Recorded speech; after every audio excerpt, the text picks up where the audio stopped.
ভিডিওগুলোতে আমি দেখিয়েছিলাম কিভাবে জন্ম নিবন্ধন ডিজিটাল করবেন এবং জন্ম নিবন্ধন নতুন করে কিভাবে আবেদন করবেন, কিভাবে জন্ম নিবন্ধনে ভুল সংশোধন করবেন। সবগুলো ভিডিও আমি ডেসক্রিপশনে লিঙ্ক দিয়ে দিব এবং ধারাবাহিকভাবে আমি আই বাটনে দিয়ে দেবো। আপনারা চাইলে পূর্বের ভিডিওগুলো দেখে নিতে পারবেন। তো আজকে দেখাবো কিভাবে আপনি সেই আবেদন করার পর জন্ম নিবন্ধনের আবেদন কপিটি ডাউনলোড করে নিতে পারবেন। কথা না বলে চলেন মূল ভিডিওতে চলে যাচ্ছি। আর এরকম গুরুত্বপূর্ণ ভিডিও পেতে অবশ্যই আমার চ্যানেলটি সাবস্ক্রাইব করে রাখতে ভুলবেন না।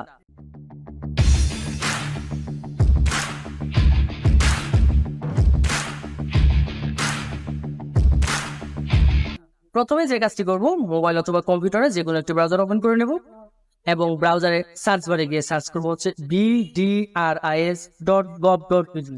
অবশ্য আমি ভিডিও ডেসক্রিপশনে ওয়েবসাইটের লিঙ্ক দিয়ে দেব। তো সার্চ করার পর ঠিক এরকম ইন্টারফেস আসবে, অথবা ডিরেক্ট আপনাকে সার্ভারে নিয়ে যাবে জন্ম নিবন্ধনের। সেখানে গিয়ে আপনি হোমে চলে যাবেন এবং পাশে একটি ট্যাব পেয়ে যাবেন হচ্ছে জন্ম নিবন্ধন। এখানে জাস্ট ট্যাপ করে ধরবেন, অবশ্যই এখানে ক্লিক করবেন না।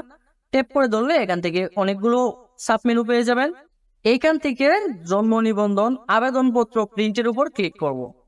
ক্লিক করার পর নতুন একটা ইন্টারফেসে নিয়ে যাবে। এখান থেকে প্রথমেই আমাকে নির্বাচন করে দিতে হবে আমি কোন ধরনের আবেদনপত্র প্রিন্ট করবো। এখানে অনেকগুলো অপশন পেয়ে যাব। জন্ম নিবন্ধনের জন্য আবেদন পেয়ে যাব, জন্ম নিবন্ধনের তথ্য সংশোধন, জন্ম নিবন্ধনের প্রতিলিপির জন্য আবেদন, তারপরে পেয়ে যাব হচ্ছে একাধিক জন্ম নিবন্ধন সনদ বাতিলের জন্য আবেদন, মৃত্যু নিবন্ধনের জন্য আবেদন, মৃত্যু তথ্য সংশোধনের জন্য আবেদন, মৃত্যু নিবন্ধনের প্রতিলিপির জন্য আবেদন, একাধিক মৃত্যু নিবন্ধনের সনদ বাতিলের জন্য আবেদন।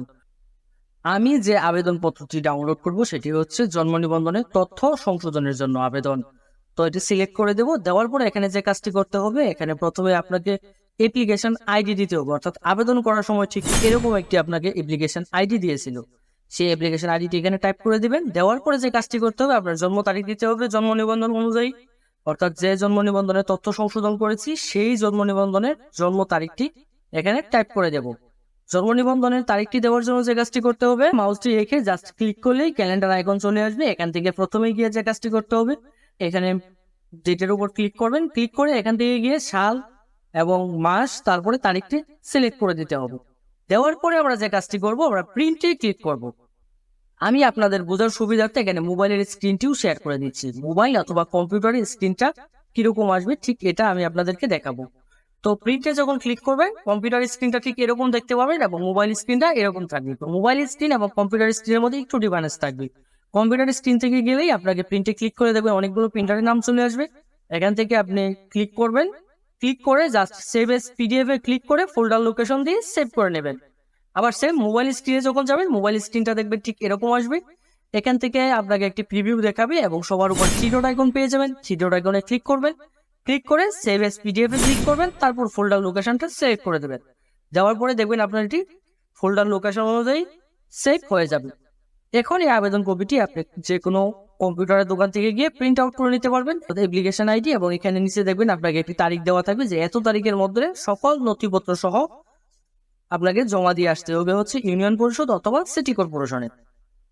তো যারা ইউনিয়ন পরিষদ অর্থাৎ পল্লী এলাকায় রয়েছেন, তারা ইউনিয়ন পরিষদে এখানে সকল নথিপত্র সহ জমা দিয়ে আসবেন।